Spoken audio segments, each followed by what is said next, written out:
John was in the middle of a conversation with a senator, and I told T. Ray, you need to break in. No, John's on and he'll get mad. I said, no, you got to break in. We do news on the hour, on the half, and when it breaks. And she goes, John, I'm sorry, but I've been told I have to interrupt you. And she did the story. When it was over, he took his glasses off and he comes storming out of the studio and goes, who the F do you think you are? It's been said that if you stop being curious, you stop growing.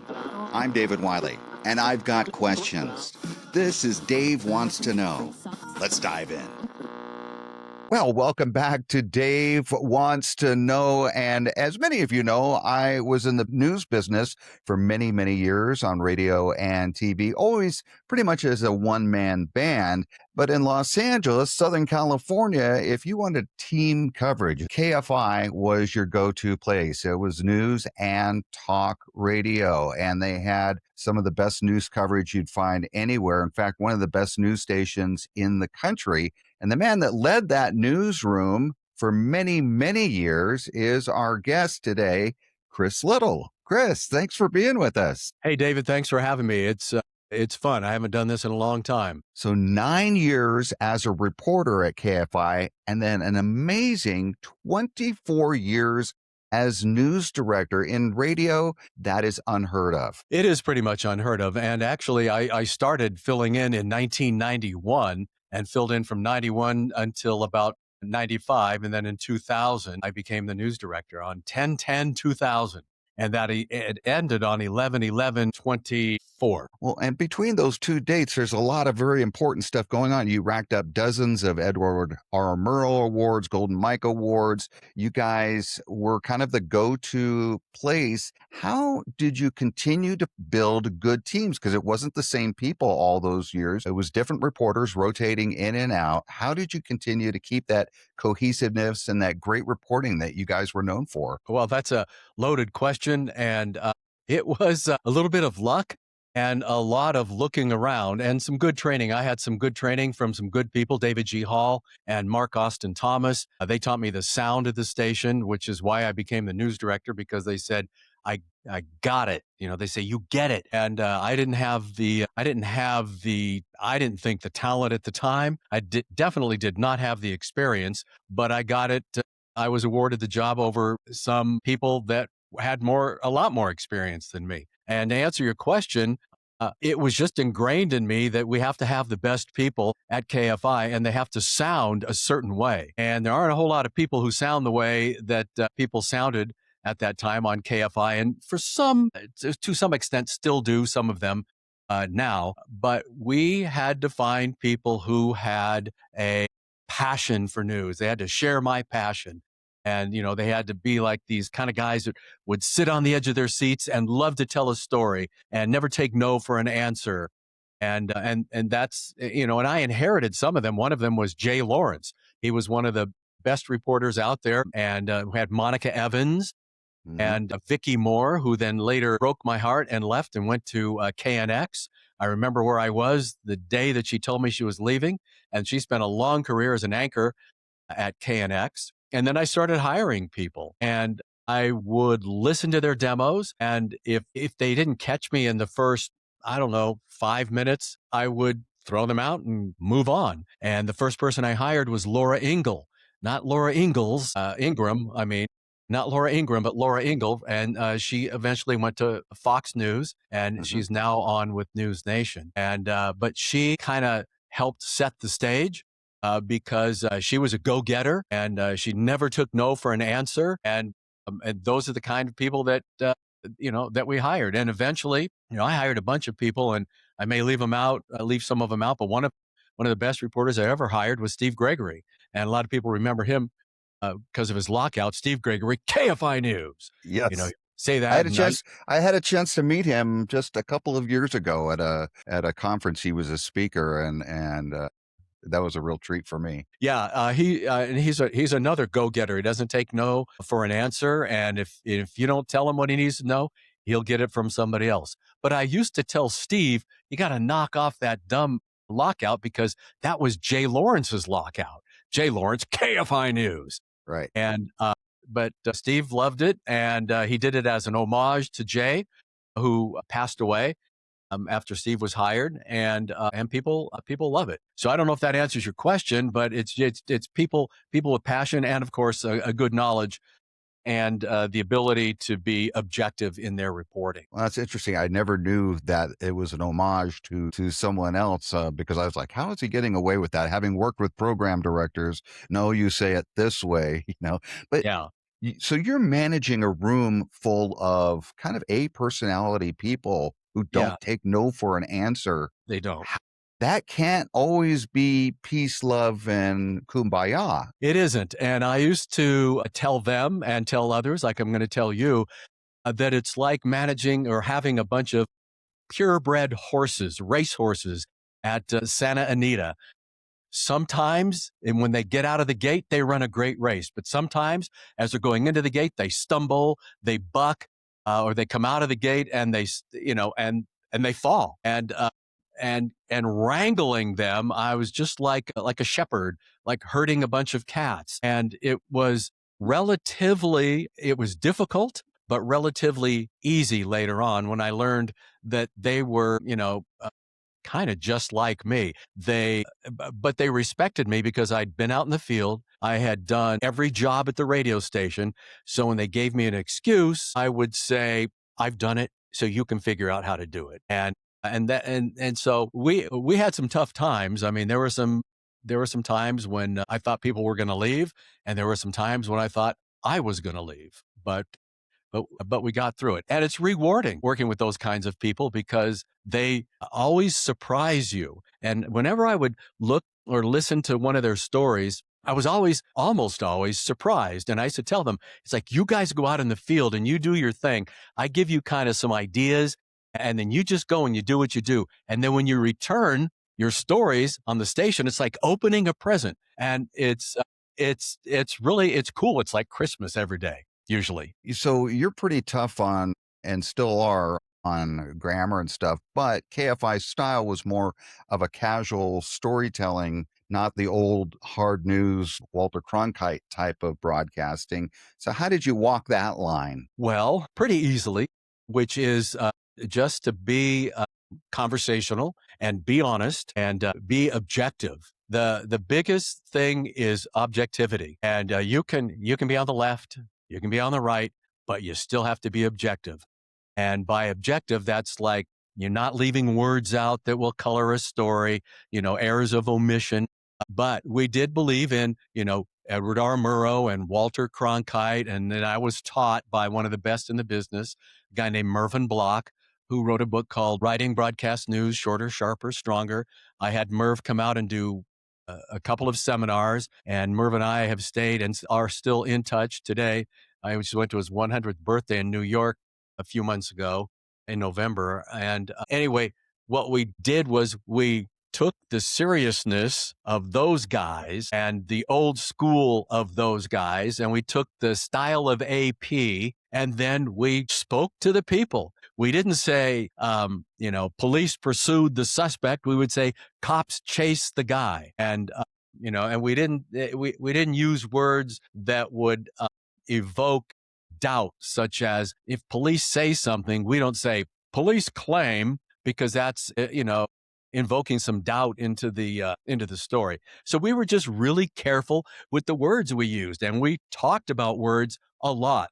We had a lot of debates in the newsroom about what to say, how to say it, getting into terms like, people who are here illegally. Do we call them illegal aliens? Do we call them illegal immigrants? Do we call them unauthorized aliens, as the government does? What do we call them? And even Bill Handel, our morning show host and an attorney, would get involved in these discussions. And that's how we did it. You bring up Bill Handel and, of course, John and Ken in the afternoon, and there's been others over the years, but those are two of the kind of mainstays of the station over the last 20 years, and they're very opinionated Right.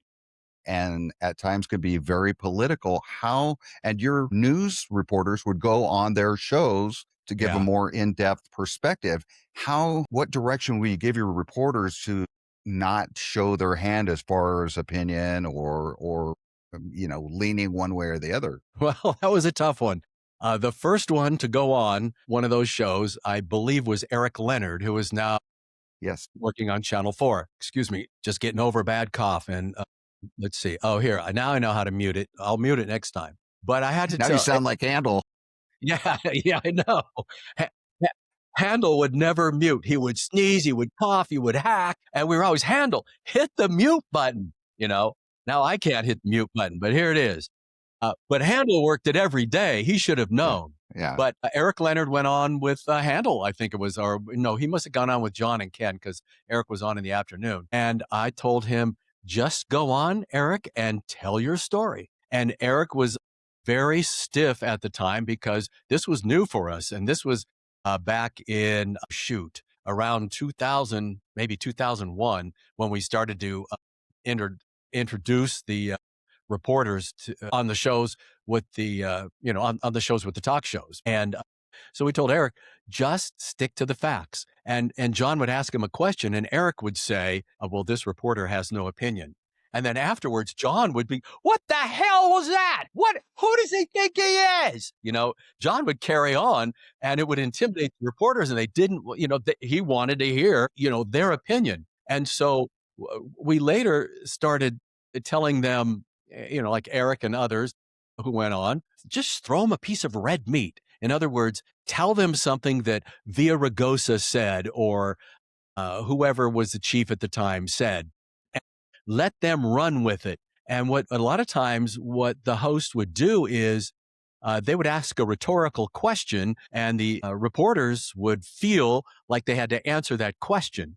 And but they would sit there uncomfortably and say, this reporter has no opinion. And, Right. they pissed John off. And I thought, just don't say anything. So we started getting to the point where the reporters would just kind of like shrug and stick with the facts. Now, sometimes you can joke around when it's not a seriously controversial thing, like, if the mayor or, whoever is wearing a Speedo at the beach. You could probably make a comment about that. But if it has to do with policy, politics, religion, that kind of stuff, you don't want to do that. And that's kind of how we directed them. But the big thing was to always paint a picture and throw a piece of meat, so to speak, at the host that they could just devour. And you'd sit back and kind of laugh. Now, you, meaning a reporter, might think, well, this is the stupidest thing that I've ever heard. And then what you would do is tell the host and let the host go off on it.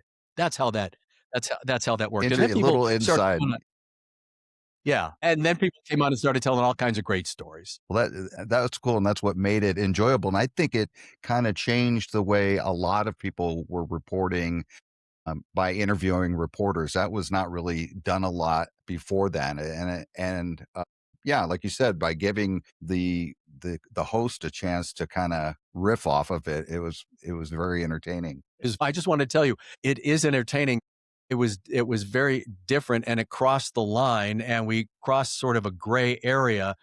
What it was, it became news and analysis at the same time, or news and opinion, because sometimes reporters analyze, but it's normally, I would want to leave it up to the host to analyze.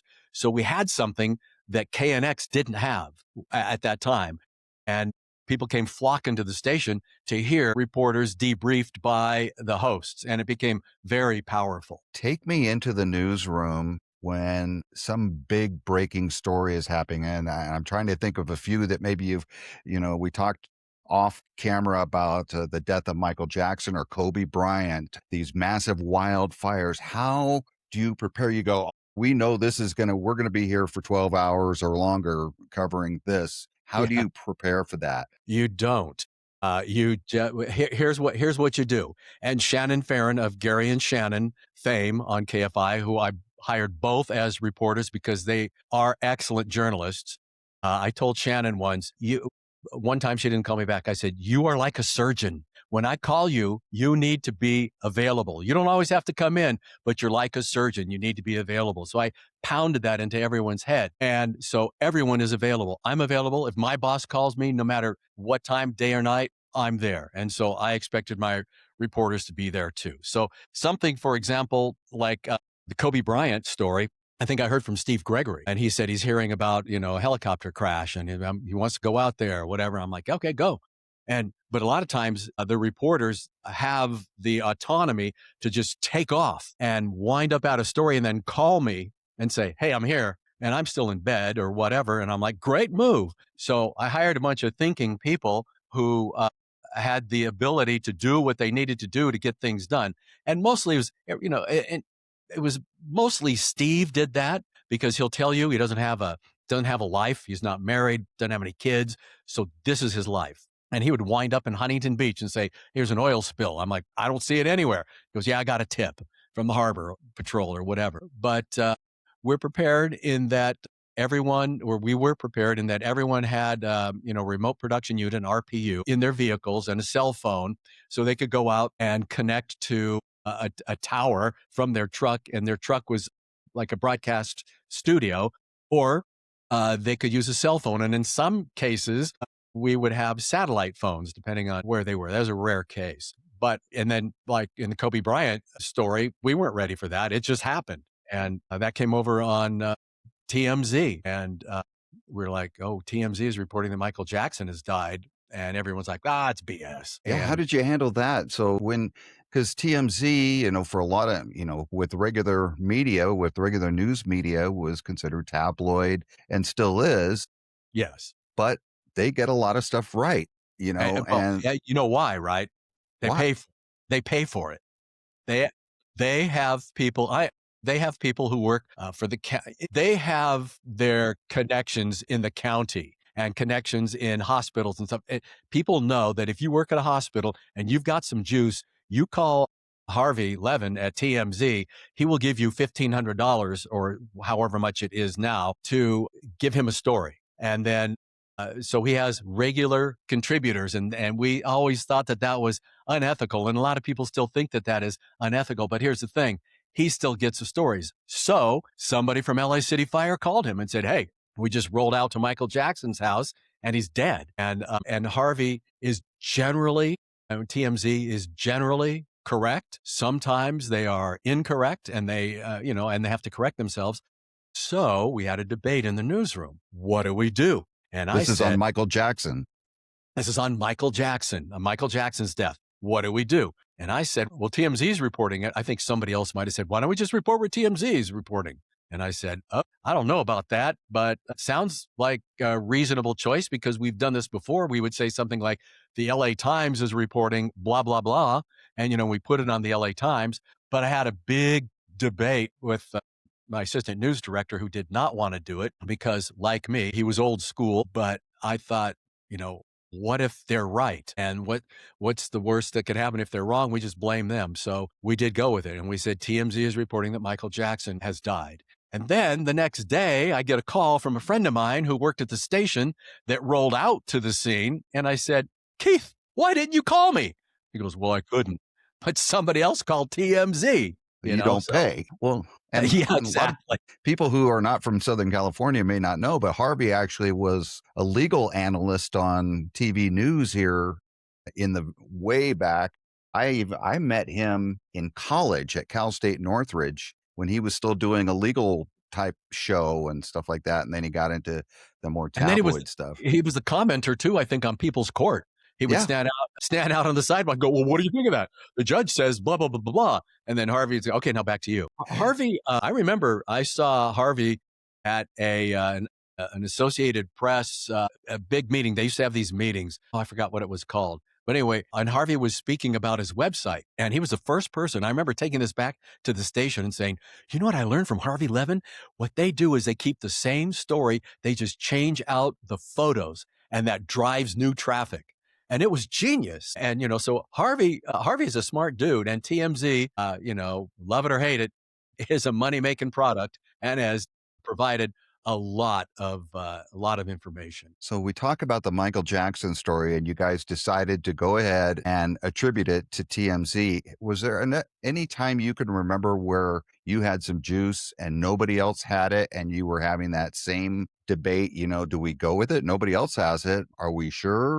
What do we do? Well, generally, when we had something like that, it would be a reporter is on the scene. And so we would always yield to the reporter. Even If we're I've had reporters on the scene, and I've had Associated Press on the scene of the same story, and the Associated Press would be saying something, would be saying one thing, and our reporter would be saying another, and we would go with the Associated Press. And then I learned that that was bad because I was a new news director at the time, and then I would hear from my reporters and go, they would say, if you don't trust us, why are you sending us out here? So then I'm like, okay, you have a good point.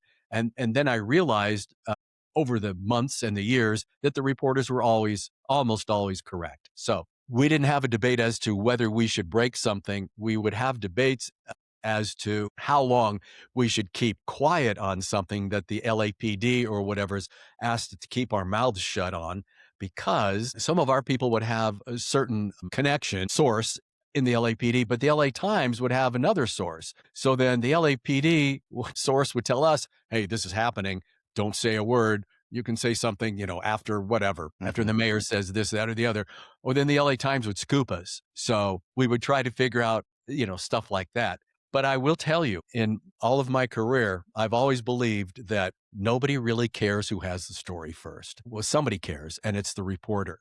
But you're sitting out there, you have your favorite station you listen to. You don't know what KFI is reporting if you're listening to KNX, or if you're watching whatever, or if you're following CNN. You don't know unless you see a Fox News alert. Now, sometimes on digital you see it, but it doesn't matter who is first. It matters who is correct. I think it's an ego thing for reporters having been there. You want that little star on top that, hey, we had it first. And sometimes you have to be careful with that because it can lead you down a bad road if you're not following the proper steps, to Well, I, assure you're accurate.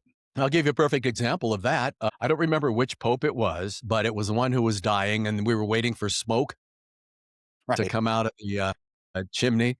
And they said, let's see, we were watching Fox News. I remember this vividly in the KFI Newsroom in Burbank. And Fox News reported that the Pope had died. And it was after Handel got off the air, Bill Handel, our morning show host. So we interrupted the Dr. Laura Schlesinger show, and Handel went on. And I said, wait, hang on a second, Handel. We don't have any confirmation. Well, Fox is saying it, so it's got to be right. I'm like, not necessarily. They're reporting from Italy, and we don't know for sure. But Handel's like, I'm going on. So he went on, and he started this in for 10 minutes, and this whole thing about the Pope and this, and just his history and blah blah blah. And then I remember vividly, it was a producer who misinterpreted what was said, and the Pope suddenly was not dead. So Fox News and KFI killed the Pope, and so Handel had to walk it back and get off the air, and he was pissed. And I said, "You can't be pissed because I told you don't do it." And then later, when the Pope died, we went on and did that. But that was a huge lesson for me to confirm a story before you put it on. And that's what the AP does a lot of times. And we'd be really impatient with the AP. And sometimes we could, what the AP does is, confirm a story. They're very good at that. But we would sometimes get around the AP and confirm it in other ways and, get on with the story. Tell me a little bit, you kind of touch on it in that last story. Tell me a little bit about the power dynamics at a station like KFI, where you have guys who are, like Handel, like John and Ken, who've been there forever and have this huge audience, and I'm assuming have a huge influence with management. You're the news director. There's got to be, again, some conflict and some issues on, you told Handel not to go on, but he went on anyways. So how does that all work? It's flawed. I'll give you an example. Something happened once, and I told Terry Ray Elmer, who was a midday anchor during the John and Ken, or afternoon anchor during the John and Ken show, that we need to break in to the show right now, because at that time, and as long as I was there, we did news on the hour, on the half, and when it breaks. And it broke. And I forgot what it was, but John was in the middle of a conversation with a senator, and I told T. Ray, you need to break in. No, John's on and he'll get mad. I said, no, you got to break in. We do news on the hour, on the half, and when it breaks. This is what we do. And she goes, John, I'm sorry, but I've been told I have to interrupt you. And she did the story. And then when it was over, John had this guy on the phone. When it was over, he took his glasses off and he comes storming out of the studio and goes, "Who the F do you think you are? You know what? I make the money for the station. This is my show." And I said, "John, calm down. We do news on the hour, on the half, and when it breaks." And I've got permission. And see, I was empowered by our our program director, Robin Bertolucci, to break into the shows no matter what is going on. He goes, I didn't get a chance to finish with that senator." I said, "John, we had to do it." And that led to a long disagreement over the years of me, in John's eyes, being incompetent because, I do stuff like that. And so that's sort of the inside on that. But that's how it works. And then another time during 9/11, we wanted to go to a special report. Handel was doing an excellent job on the 9/11 attack. And but then there was a special report, and I was the only person of authority in the building. And I remember hearing from David Hall, it's like, "We need to go to the special report." I'm like, "Okay." I said, "Hey, Handel, we're going to the special report from ABC News," or whoever it was at the time. And Handel got up and said, "Okay, fine. I'm out of here. If you're gonna do this, you don't need me." And he's walking out the door, and I'm like, "Handel, come on, man. I'm a new news director. Don't do this to me." I'm begging him, please, come on, come back. Cause I didn't know what we were going to do. He came back. That's all he needed was a little coaching. But those are some of the power dynamics at the radio station. But the news, in the vision of Robin Bertolucci and me, we were partners. News won out all the time. And then a lot of times we would have something again that, the other stations didn't have, which was reporters and interaction. And we could break into the news. And then what we would do is, if it was like a wildfire or an earthquake or a 9/11 attack, we'd turn it over to the hosts. So it's really seamless. You know, here's, breaking news in downtown Los Angeles. The City Hall building has fallen over sideways. And then, KFI's Eric Leonard is there. And then Leonard talks. And then, the hosts get on and go, "How the hell could something like this happen?" And it turns into a whole huge production. And that's how it works. Work is a big team. It's interesting because at stations I worked at, we were always trying, they always tried to make it seem like we were one big, happy family there on the air. But you certainly, that what you're telling me doesn't surprise me. I mean, John comes across as prickly, I guess would be a nice one. And even Handel's own staff kind of bags on him for not being a very nice guy. So it's kind of interesting. And I've heard them talk about you. Does that hurt your feelings? Not at all. It hurt other people's feelings in the newsroom. They thought they were being disrespectful. Now, of course, Ken is gone now,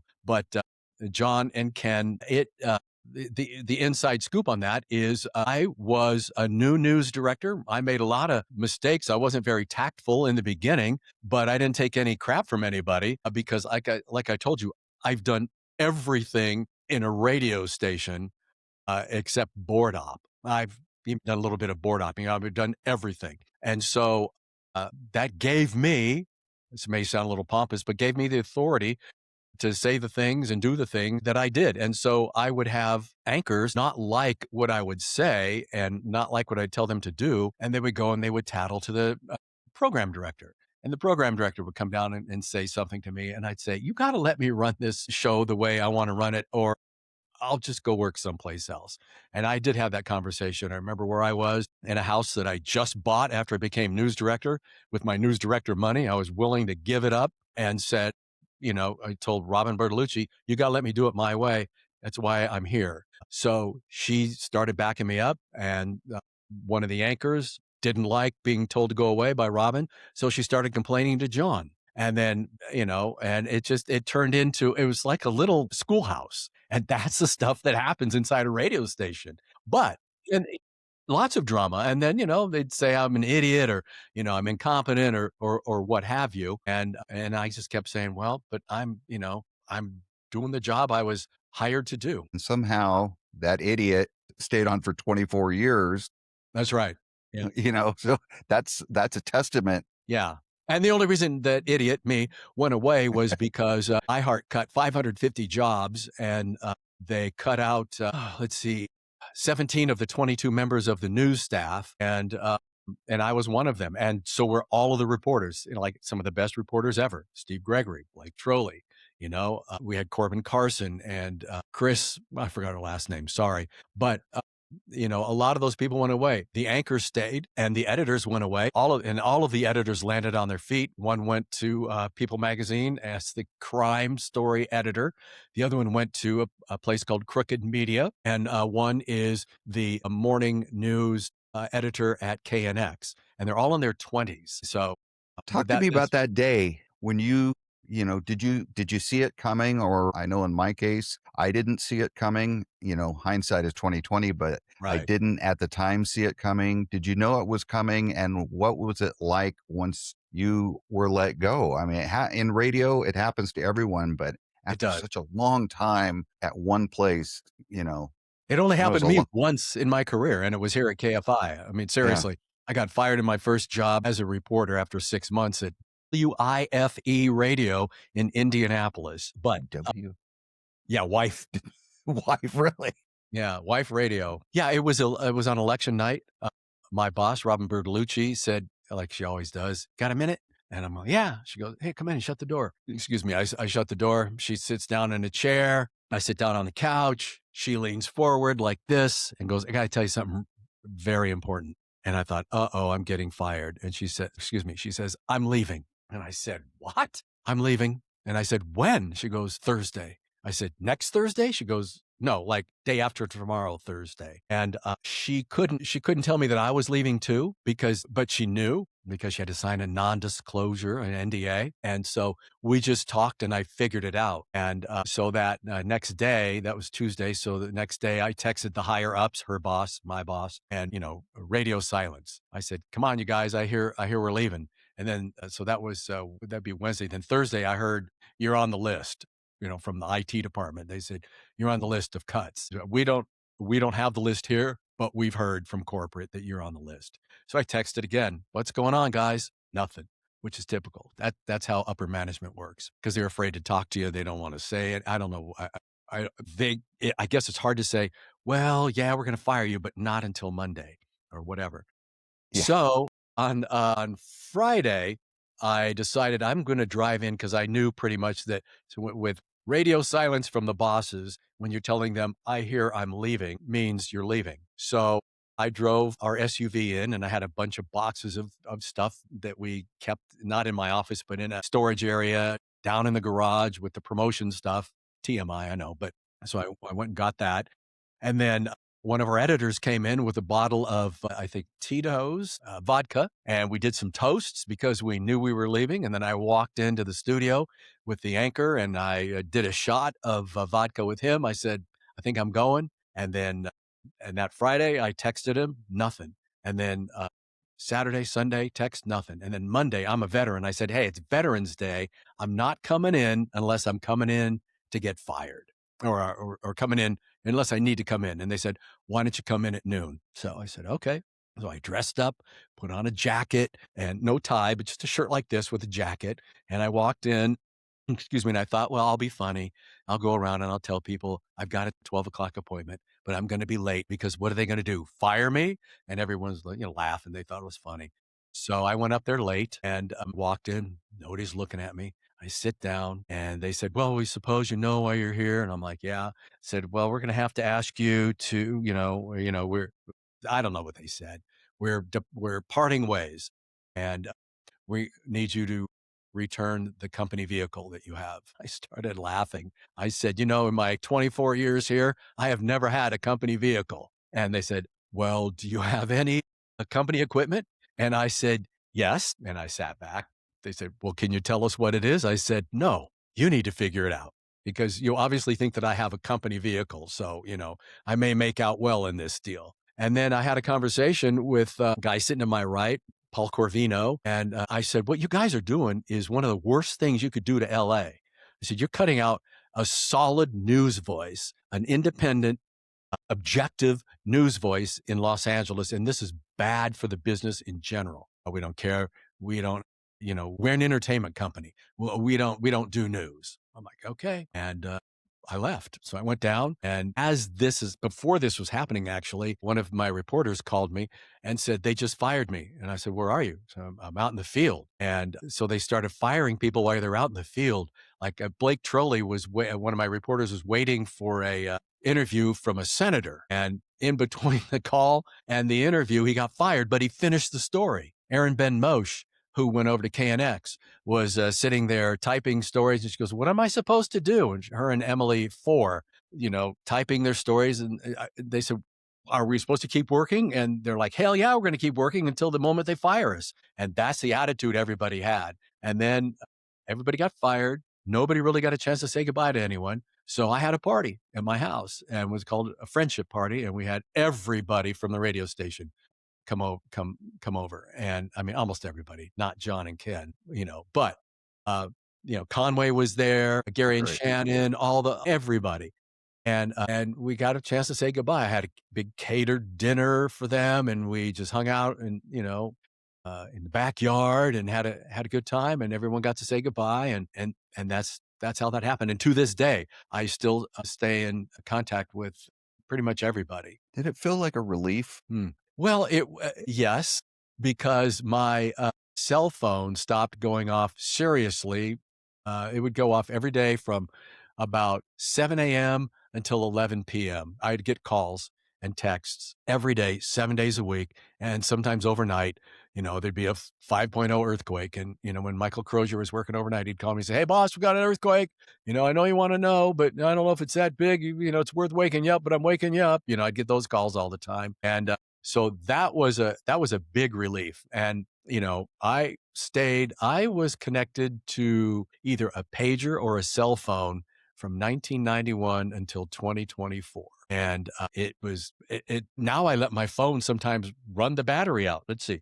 What have I got now? Let's see. I've got 46%. I'd be in a panic normally at this time. I'd probably So, plug it in. but you paused when you said a relief, because I was expecting that the your phone rang all the time, the pager was going off, whatever. But you kind of paused, so you still miss the biz. I do. And what I miss is training the people. I probably trained 100 people over my career, maybe 90. But I've taught them how to do this business, and passionate people. And the passion is palpable, I guess. When you teach passionate people, it rubs off on them, and they rub off on you. And yeah, I do miss it. And that's why I do a podcast called The Death of News. And it's about style. It's not about politicians or politics or anything. But so I do that occasionally. And I've hosted a couple of seminars on writing. I just recently won at Cal State Fullerton. And so I like stuff like that. I like teaching it, but I'm not going to teach it in a college per se. Excuse me. Yeah. The Death of News podcast I love, even though I'm not in news anymore, because they're very concise, short podcasts, but you give examples, and you're not always real nice with Oh, how you correct people. I can picture you as being my boss or being the news director in the big thing and saying, hey, that's not the way to do it. But it's good. So it's called The Death of News. Is news dead? well, no, news isn't dead. I think the way News reporting.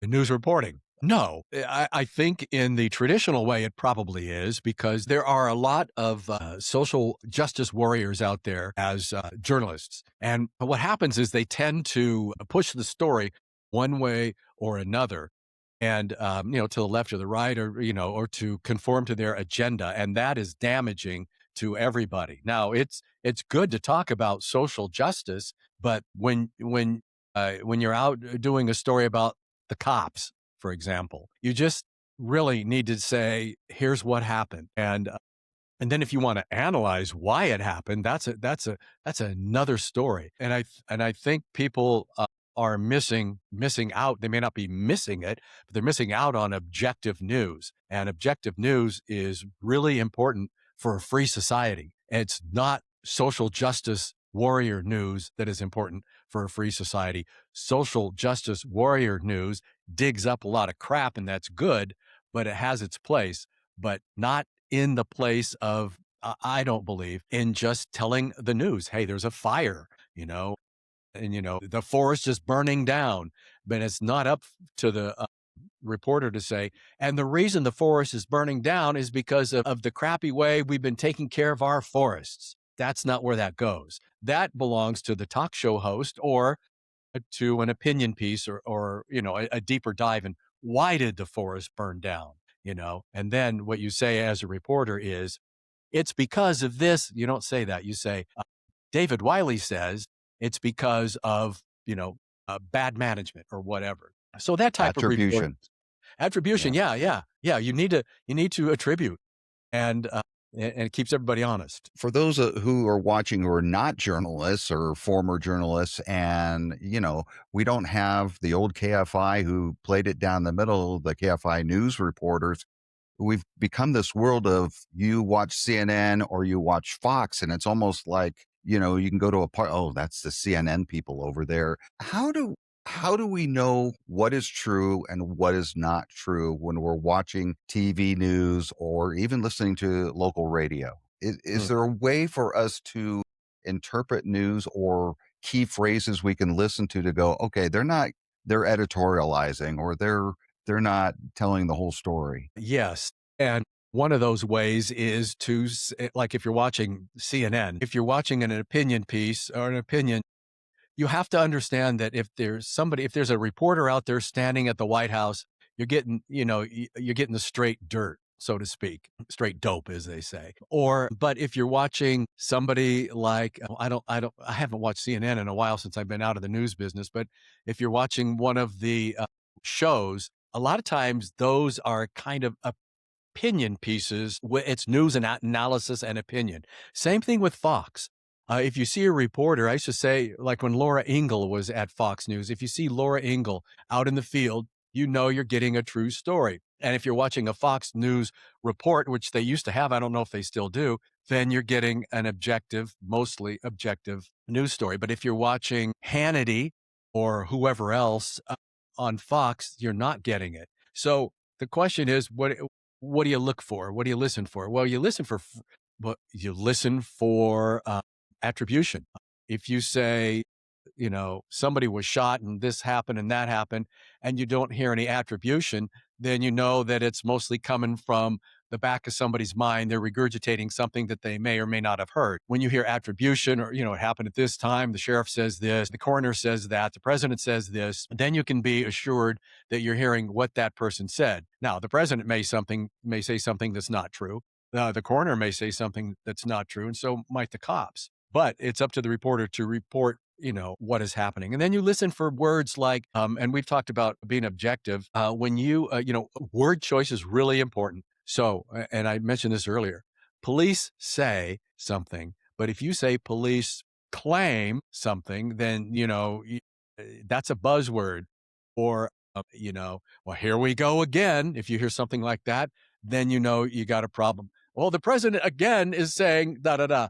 You know, that is injecting a little bit of opinion without saying anything. So you would just say the president says, you know, stuff like that. If that answers your question. Yeah. So you've got the Death of News podcast, which I encourage everybody to go. What's next for Chris Little? Hmm. You're a young man.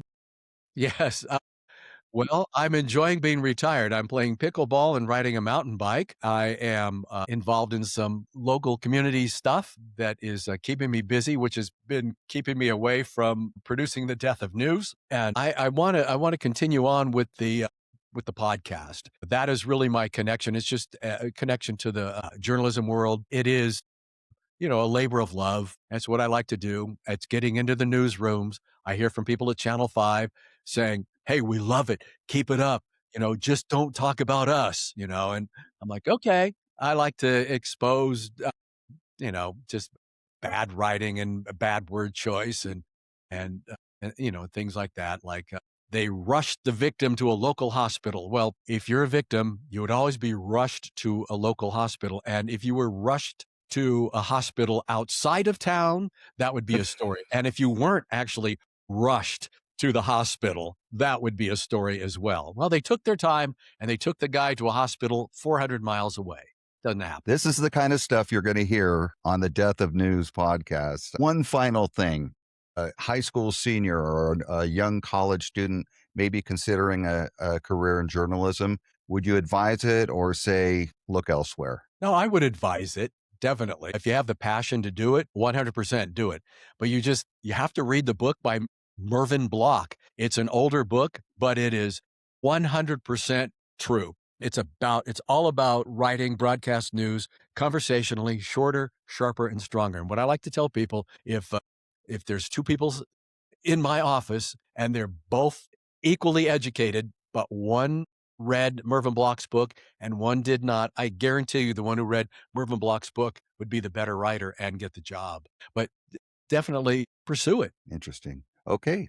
Chris Little, former KFI news director and host of the Death of News podcast. Really interesting stories, some insight to one of LA's biggest radio stations, one of the biggest radio stations in the country, really. And I appreciate your time and sharing some stories. You're welcome. Thanks for having me. I really appreciate it. That was fun. And again, a very big thank you to Chris Little, the former news director at KFI AM 640 and the host of the podcast, The Death of News. I encourage you to check that out. We appreciate you tuning in to Dave Wants to Know. Make sure you hit that subscribe button so you don't miss a thing. Tell all your friends about it. And we will see you again right here on Dave Wants to Know.